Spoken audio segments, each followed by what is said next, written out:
All right. Well, welcome everybody. Aspen updates in an instant for the 2114 release.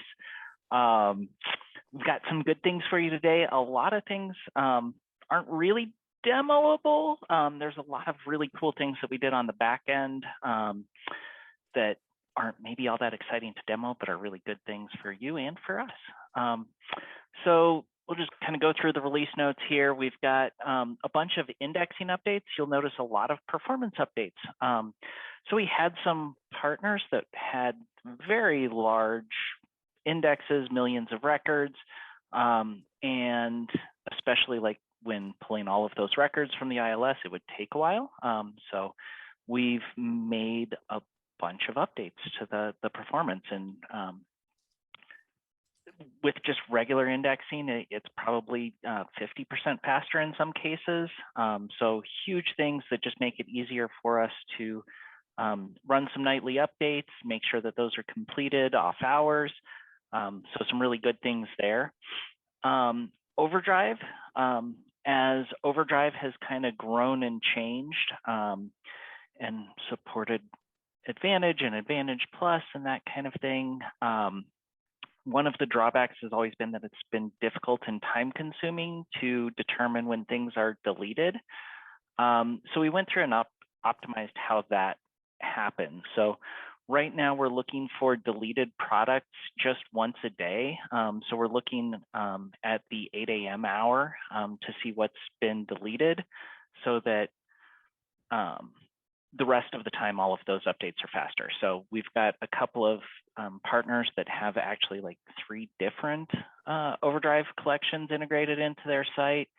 And because of that, it would take a while. It uses a lot of memory. So it could take, and those collections had 100,000 products each in them. So it could take 45 minutes or so to update. With all of these changes, basically it takes a minute to update. So we've got really continuous updates of availability and new products. And the expense on that is deleted products just go away the next morning after they're deleted. And it's infrequent that things are deleted in Overdrive anyway. So it's just when usage counts are used up and that kind of thing, or that it's like physically removed from Overdrive if they no longer have the license to do that. So that's all updated. With Polaris, let's see. So then also Sierra updates. So Sierra has the way that we extract that. Basically, we have to make 3 calls for every Sierra product to get the bib record, to get some additional metadata, and to get the items. That's all happening in parallel now. So that's sped up by about 50% again. So for one library, it was taking a really long time to extract all of that data, and it's now a much more reasonable amount of time. So, and then as things change throughout the day, that's faster as well. So all good stuff there. So lots of good performance stuff that helps us update things faster and have more real-time availability and that kind of thing. With Polaris, we also have done a couple of changes. So Polaris has some integrated e-content within it. So they have an account summary, which inflates the counts based off how many things you have checked out. So like if you have Cloud Library things checked out, it will say you have 3 things checked out, even though you only have 2 things checked out through Polaris. So we've updated that so that the physical versus e-content counts are correct within your account summary, so that we give people that kind of fine-grained display of information. We're not counting the Cloud Library or other e-content multiple times. We've also been making some updates to the volume level hold functionality. It looks like the way that Polaris, the APIs in Polaris for placing holds has changed. That wasn't fully documented, but we believe that we've got it working correctly now based off some testing that's ongoing. So that all looks good. Symphony, there's just some hold request responses that are coming directly from Symphony. Those are translatable as well now. And then a few more like backend things. So we've added some checking to, so we do some real-time monitoring of everybody's servers. We've done a lot with that this release. As we grow and support more and more partners, it's important that we're getting real-time status information so that we can be proactive about any changes and things to servers.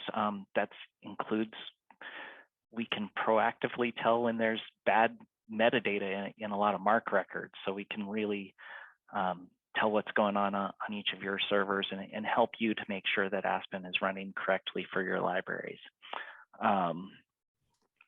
So we've done a lot of that monitoring.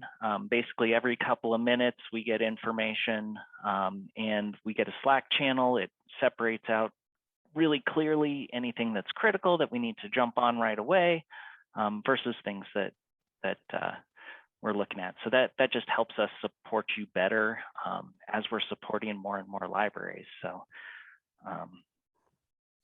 back-end things that are great for you that aren't necessarily easy to show or demo. So a couple of things that are able to be shown. So one thing that you might notice down here in the lower right, we've got a jump to the top button. On this page, it's not super long, but if you click on that, we go to the top. Within search results, that's much more obvious. So if we scroll down here and get halfway down the page, it's nice to be able to jump up to the top. That then matches your theme colors. And that can be turned on or off within the layout settings. So in your layout settings, there is the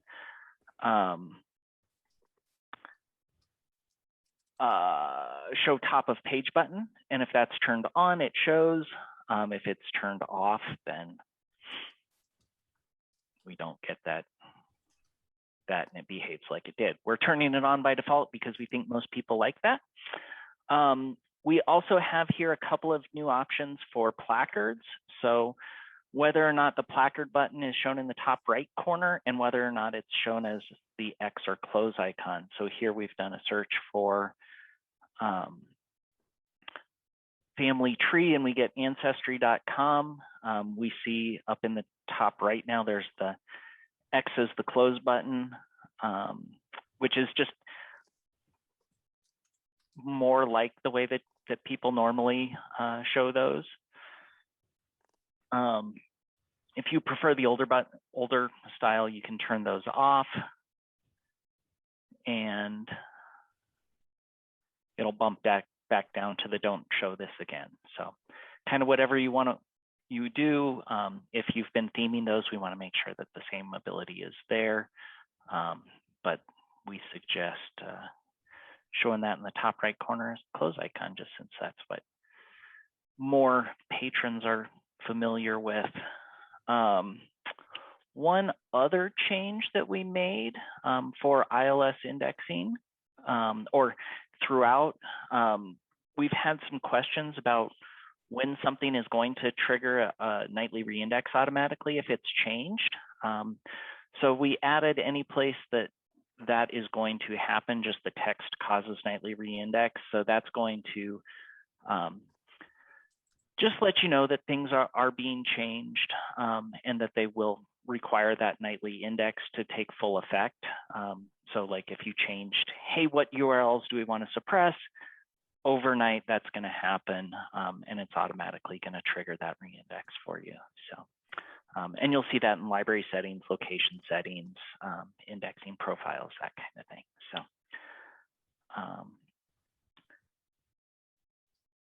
let's see. Yeah, so there was a question about Overdrive and wanting items to display if the metered access has gone to 0 access. So sorry, it's not changing the behavior of things that have no remaining checkouts. So if they were displaying before, they will continue. It is only things that are deleted and that are no longer available. So sorry for the confusion there. Any other questions on anything we've shown today? All right. Well, we're really excited to release 2114 to you. It's going to release to test sites and sites within that are in implementation tonight, and then anybody for production, it will release next Tuesday.